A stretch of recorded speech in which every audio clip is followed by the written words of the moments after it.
los aymaras somos solo un pueblo más allá de que actualmente nos hayan dividido en tres repúblicas diferentes. Y lo aymara no solo es La Paz o Oruro o Bolivia, no, o Perú o Chile, sino lo aymara es más allá de cualquier frontera, de cualquier límite que tengamos como jurisdicción territorial o política. Y como vemos ahora en el caso de tu radio, Gilata, estamos en este momento, estás tú en Buenos Aires transmitiendo para este lado, entonces con ese enfoque también yo manejo estos espacios desde de que Aymara no solo es La Paz o Oruro o Bolivia, no, o Perú o Chile, sino que estamos en Sao Paulo, estamos en Buenos Aires, estamos en España y varios seguidores, ¿no? Y después estamos aquí en Santa Cruz, estamos en Pando, así, de la Nación Aymara. Con ese enfoque manejo la administración de las redes sociales, con el fin de que los aymaras no nos veamos como diferentes tampoco, porque no lo somos. A veces resulta que miramos como enemigos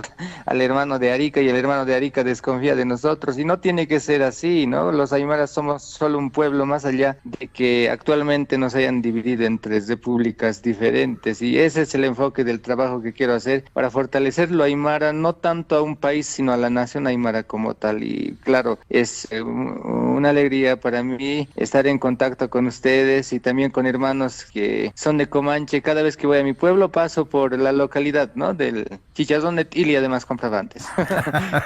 Es, es natural, sí es natural, del chicharrón de Til. Y bueno, Sí. por eso decía, ¿no? Es un maestro directamente, porque creo que un 60-70% de la audiencia lo conoce, porque seguimos su trabajo. Yo al menos le sigo casi 2 años.